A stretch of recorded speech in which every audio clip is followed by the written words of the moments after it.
If it's you haven't got it. If it's inside, Press on. then press this one. If it's Wait for that. if it's a closed shot, then use the other one. Nothing happening.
I short Philippa. How are you, Philippa?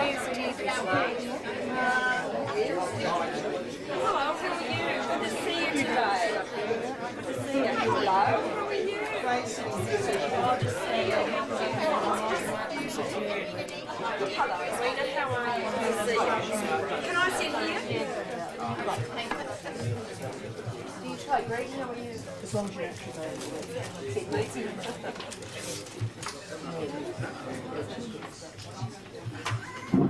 Okay, we'll get going now because we, as I mentioned earlier, have got limited time. I'd like to welcome the Minister for Community Service, Juvenile Justice, Women, Aged and Disability, Faye Lopo. Thank you, Faye, for coming. I'd also like to just run through a couple of apologies, and we've got an apology from the Mayor of South Sydney, Vic Smith, Vivian Pusey, and I can't read my writing because I haven't got my glasses on, so I'll... Harold Smart, thank you. So there's always, can always rely on things here.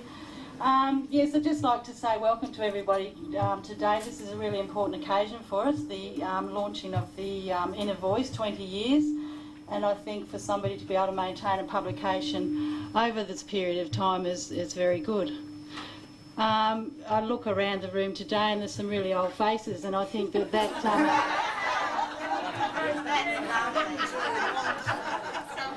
it can be old and it can be old. The old faces are still looking pretty good, I think. So I think that that's probably one of the things that has allowed this organisation to maintain such a good publication and such a good organisation. I mean, I look around and we've got Jack Mundy's here, we've got Terry Murphy, we've got Colin and Trish Menzies, we've got Joy, who used to be one of the early librarians here. So there's a lot of probably other faces that are just, in the sea that I'm not recognising, but there has been a long history and tradition in this organisation of people hanging in and hanging around. And so we just need to make sure that you all sign the attendance list, because if you've moved, we need to know where you are. Put your new addresses on it. I'd also like to welcome here today, we've got Chris Cruden, the Mayor of Leichhardt, is here. We've got Deirdre Grusifin, who's the member for Heffron, who's here, and Deirdre's been around the area for a long time and been involved in this organisation for a long time also. We've got Sonia Fenton, Councillor of South Sydney Council, and Chris Harcourt. If she's not here, I can't see her, I'll put in her apology because she was coming. So welcome to you all, and I will just hand over now to Minister Lopo to launch our book. Thank you.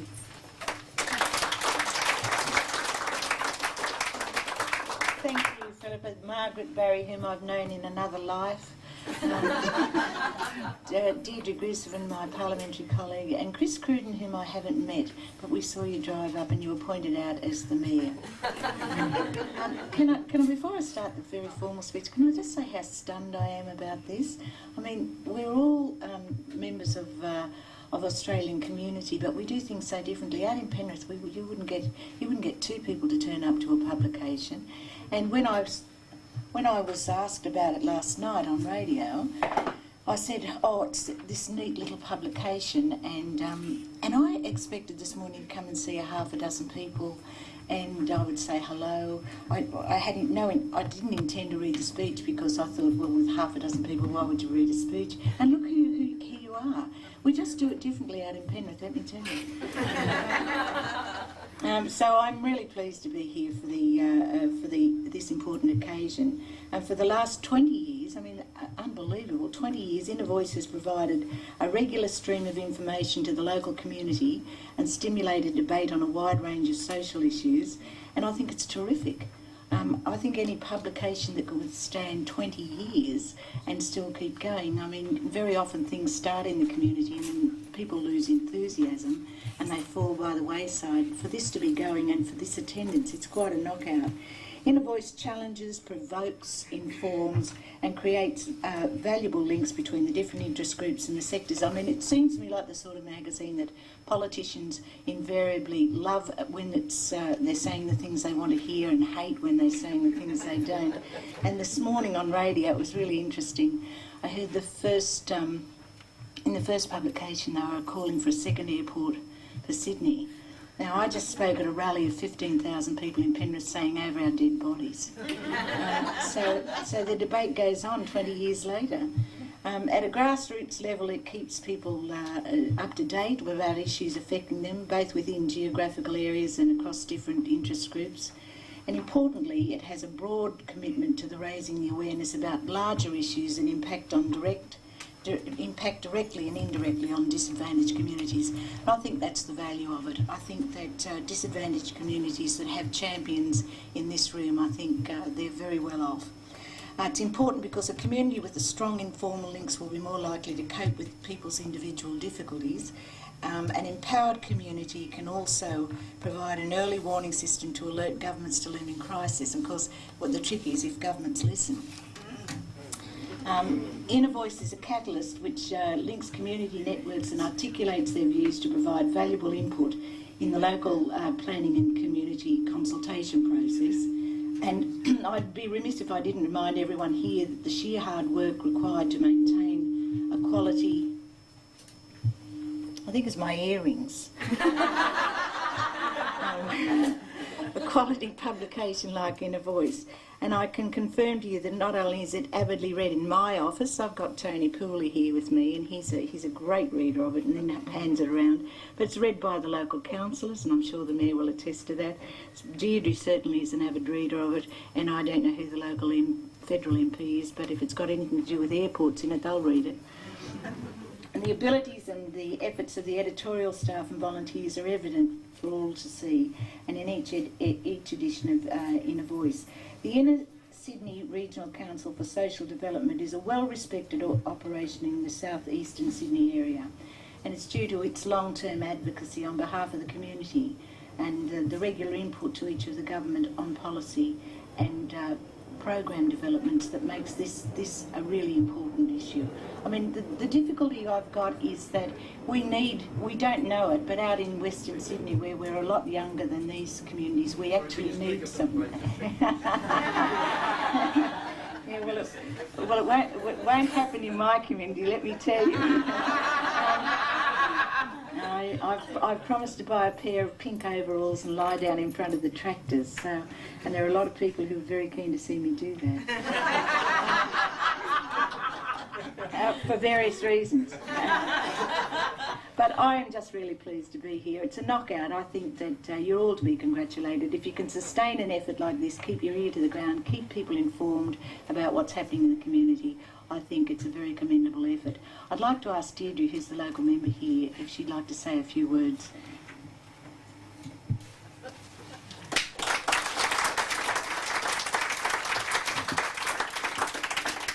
Thanks very much, Minister Lopo. Welcome to the electorate of Hepburn. Friends, because that's what you are. It's a great day today. It's another milestone out here. Yes, we are a bit different maybe from Penrith and probably from anywhere else, Minister. And that's because there's a long history here of people struggling. Advocacy's been tremendously important, and people here stick like glue. And I have to say, the work that's been done over these last years by this dedicated band of people, it's very risky naming names, but I'm going to say Marg Barry and her team, because Marg's been a driving force throughout these years. And the Inner Voice has been tremendously important. Government mightn't always like what's in Inner Voice, but I have to tell you, in the time I've been the local member, I read it assiduously, and I do take notice, because I think it's very important to know just what are the issues in the community and how the community is reacting. It all comes about because people have had to fight long and hard for improvements here. Unfortunately, Minister, you hear lots of bad stories coming out of this area about all the terrible things that happen. But those of us who are here know there are lots of good stories. It's just that the press aren't interested in good news. And we are achieving things, and we're doing that because of the dedication and the commitment of people who aren't possibly well known in the public eye, but are the heart and guts of this area. And I just can't thank all of you, those people who have contributed, not just in the last year, but over these previous 20 years in so many ways. I just can't say enough thanks on behalf, not just of me, but of the rest of the residents in the community. You've done a marvellous job, and please keep doing it. Thank you very much. Now I have to tell you, we've got a very generous minister, because the minister has asked me if I might like to make the presentation of the cheque, which is probably the most important feature of the morning. We all know how important cheques are around here. So on behalf of the government and the minister, Philippa, can I present this cheque? Thank you very much. I know it'll be put to good use. I forgot to say I formally launched this publication.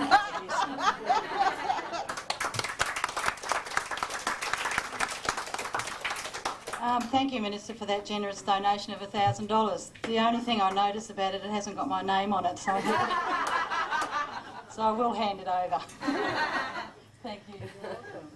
The Minister, I'll just, you got time to stay a bit longer, or I know you're present? Yeah, another 10 minutes. Okay then, right. Well, we'll just sort of move on with the speakers. As I was standing out there, I saw a couple of other faces I knew that I'd forget, you know, who'd been here for a long time. Like we've got Phil Smith and Wendy Bacon, who was sitting behind me, so I missed out. So probably as the morning goes by, I'll see, you know, this network growing and growing. So I'd just now like to introduce to you Wendy Bacon, who will share a few words and thoughts with us. Thank you.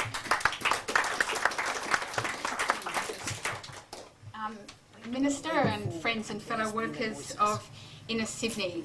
Several people have mentioned already what an achievement it is for any small publication to keep going for 20 years. I think we have to remember how many shut down over the last 20 years.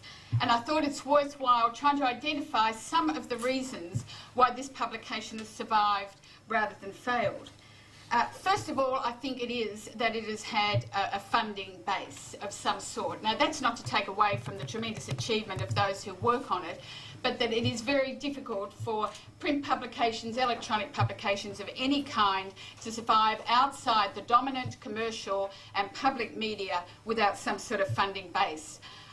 It was a great pity, I think, that during the time of the federal Labor government, when we had the inquiry into print media in Australia, that the recommendations there for some sorts of ways of funding independent print media in this country, as it is done in many other countries, were not taken up. And now we see a slide to even increasing dominance in the last week of those major commercial companies. The other thing is, I think it served its audience really well. And I think the greatest proof of that is when the politicians, with all due respect, say that people in their offices grab it and read it and they're very aware of it. For the audience, for what it is, and the audience it serves, I think it's done an excellent job.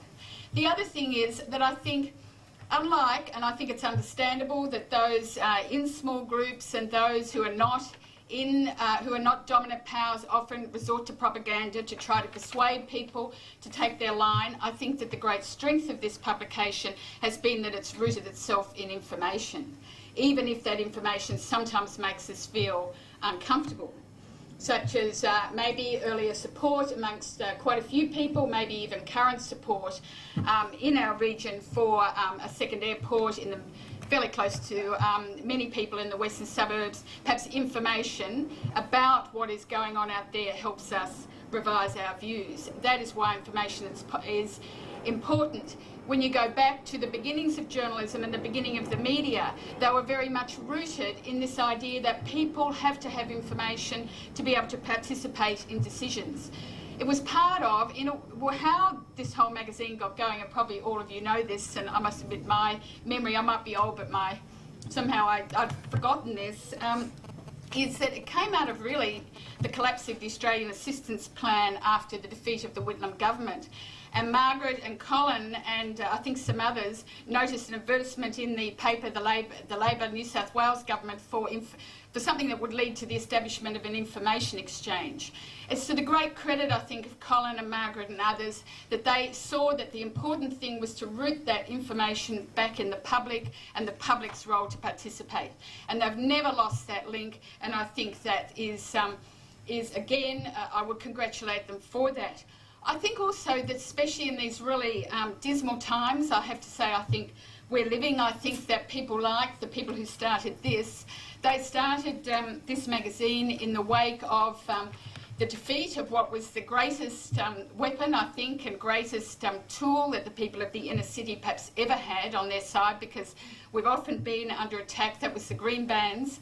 This publication started after the defeat of Jack Mundy and the others in the New South Wales BLF. But I think people like Trish, Colin, Jack, probably Margaret, and others who I don't know were people who were determined to be winners rather than simply losers. They were very, I think, faithful to the history from which they came, and they've remained faithful to that. I think many of us wouldn't be here today if they hadn't been, but I think also they really tried to turn a situation into a constructive situation. And I think in the current situation when we're being divided so much in public sector or funded organisations into winners and losers, it's probably important to remember that balance between loss for it not to become total defeat. Now, I wanted to say a little bit about journalism in relation to this publication. It looks very impressive, this later issue, but it's always looked pretty impressive. I'd like to take this opportunity, though, to recommending, I think, and to congratulating Martine Brieger, who's been the editor since 1992, is it? I think. Now, Martine is a journalist. I know that because she went to UTS where I teach. And if you get a feeling that this magazine, it's a good example, I think, of journalism. It's not everybody's idea of journalism, but it's snappy, it's tight, it produces stories in bites that people feel able to read. It uses language. Martine has always been very strong on the fact that language is power, and she cuts through wherever she can. She rewrites people's sloppy copy, still tries to remain faithful to what they're meant to say, and I think this is also very much part of its success. Having said that, I think that it leads to, this magazine really confronts us with a much bigger question about what is journalism and what is media in a democratic society. Now, I don't want to just go into a bashing journalists exercise, not only because I am one, but also because I know that there are, within the mainstream of journalists, many journalists who struggle every day against constraints to bring us the information we need. And every day there is information in the media that I personally, as a citizen, need to know, like in Alan Wood's column. And whether any of you read Alan Wood, he's one of the economic columnists, a far right winger, I would call him, in the, I think it's Australian. This morning he had an article about privatisation, and he told us that we are in fact the leaders in the world in privatisation. This is something he feels we can be proud of. I may differ, but I'm glad that he gave me the figures. However, I don't think that this is all there is to journalism, just struggling against constraints. I think that people need to have media that is their own media that they identify with. Now, there are some really tricky questions about, I won't go into it too much here, but about the relationship between public relations and journalism. It may well be that there are some thoughts and some things that don't go into Inner Voice because of its link with the Inner Sydney Regional Council, but I don't know that to be true, and I also know that there's been many times when there's information in there that may be uncomfortable to many of its readers. But there is a difference between just promoting a view and pushing a view and actually covering and trying to bring information out, and that is what journalism is. There's a long tradition of union journalism in this country, and I think there's a great need for us to go back and look at what is valued in that sort of journalism, what is going to be appropriate for this society with the very complex issues that we have and the need that people have to get information, which is obviously, I mean, it's interesting, they say we live in an information society, but it's harder to get to the bottom of what is happening at the moment, I think, than it's ever been. And I think that it's important in this world of digital media that these sort of publications continue going, preferably in their hard copy print form, because I'm one of those people who likes to feel it there and read it. But I would also like to say that I think it's absolutely critical that all of us, both at universities and in the community sector, in the non-mainstream, if you like, if the non-dominant media get together and try to work out how we're going to confront this digital age. We just saw in the last week the government hand over to the major networks digital television. We saw the usual predictable editorials in Murdoch, Fairfax. They're upset that they didn't get it. I mean, another time they'd be the first to suggest that they should be protected. There's a whole double-page supplement in the paper this morning about what's called e-business. This is how digital media will make it easier to make profits. Now, the first heralding of the digital media age was very much how it would help communities. I think it's fast becoming another tool of dominance, and for that reason I think that while yes we should continue on where we can with print publications, we absolutely need to join together to get a voice on the web. And I think that why I say we need to join together is we won't be able to do it on our own, because contrary to it all being easy and no resources needed, in fact resources are needed to update and to be there in terms of design, in the way audiences relate to it, to be there at the cutting edge along with those with billions of dollars. So I leave that thought with you.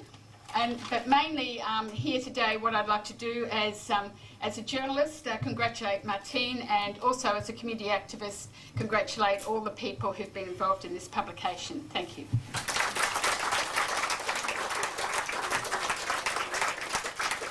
Thank you, Wendy, for those words. I'd just like to call on Terry Murphy now, who will say a few words. It's my pleasure to move a vote of thanks to the Minister for coming out of a very busy schedule today to the 20th year of the Inner Voice, which incidentally over the years I've been a victim of. But Harder once said to me, "What are you reading that bloody thing for?" I said, "Well, I can't afford not to read it because I want to know what's going on." And he said, "That's bloody bright. I tell everyone that it's not true." I said, "Yeah, well, it might be true, but it's what everyone's saying." But to come back to the Minister, when I had this duty put on to me, I thought, I'm very, very happy to do this because I had in mind that this originally was an air raid shelter, this particular building, and I had the visions of the Minister coming in with a helmet on and protective gear after she's now taken on the position of what must have been one of the most embattled ministries that the state government has had. And I'm delighted to see the Minister isn't dressed like that. It shows the confidence she has in her own ability to handle things. And again, Minister, so I won't take up much of your time, I do extend to you a vote of thanks. Thanks, Terry. And give you a copy of that. Thank you very much. Okay. We're talking about victims of the Inner Voice.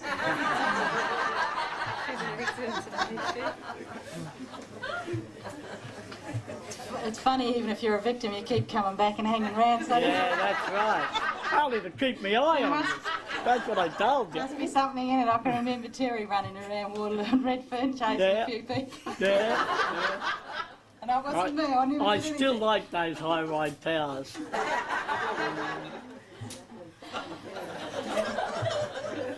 I'd just like to call on Martine now. She'd like to say a few words about people who've contributed to the Inner Voice over time. No, I won't. I just wanted to have a quick raise of hands of all the people who have contributed stories, or they've written, or they've done artwork, or they've done something for Inner Voice over 20 years. If you put a story in, put your hand up high. Okay, that's at least more than half the room, and that's. I just want to show that's what Inner Voice is about. None of you people have been paid. Sorry. We don't have money for that kind of thing, but that's what it's all about. It's about people saying what they want to say, and we provide that avenue to do that. So I wanted to thank everyone because it's not possible without people who do that voluntarily and contribute and make it what it is. So, and also I just wanted to point out a couple of, Marg's always been involved in editing Inner Voice, and she does it with me, and we do terribly funny late nights in here together, us and the cockroaches.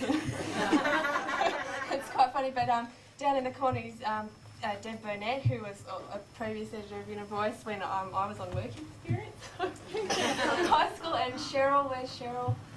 Cheryl was here before me, and there's a few other people along the line. So it's really good that you're back here today and everything. And I've just been asked to point out, this is what the Minister's check was for. Something we've been meaning to do for 20 years is to bind all the back issues of Inner Voice so we have a resource copy. All the copies in the library are starting to lose the back pages, and people cut cartoons out and all kinds of things. So we have one set forever, and there's something down the back is there's the phone. There's an index on the back there which Gavin's holding up. We've got a volunteer who was a librarian, and she's going painstakingly through 82 editions, and she's pulling together what will be an enormous index that should allow everybody to have access through those bound copies to follow an issue through. So yeah, so thanks to Anne too. And thank you, thanks guys. Okay, so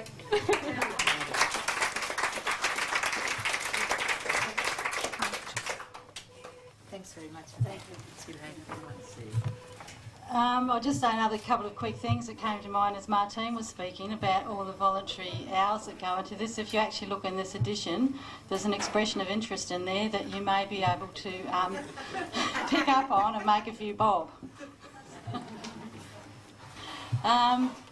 I think that's all that we need to do now. It's very hot in here, but I would again like to thank everybody who came, and don't any of you lose contact with this organisation, because it has survived all sorts of roads, gone down all sorts of roads. So we're sort of coming into fairly stormy political climates, I think, now. We've got elections at 3 levels, local, state and federal, looming upon us, so everybody will be running around looking for our votes. So make sure you keep getting the inner voice and reading stuff before you start casting your votes. If you want to win that expression of interest, you need to do that.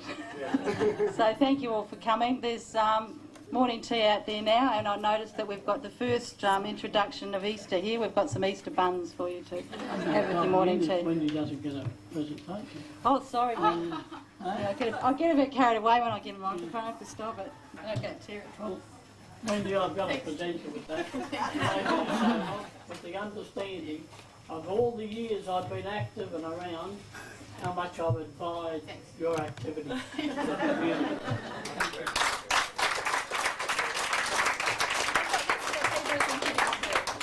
If you contribute to Inner Voice, you're allowed to get a special anniversary photo. Limited edition. So come and see me. Okay, then I just, thanks to everybody, and go out and have a cup of tea and a chat and enjoy the rest of the morning. Thank you.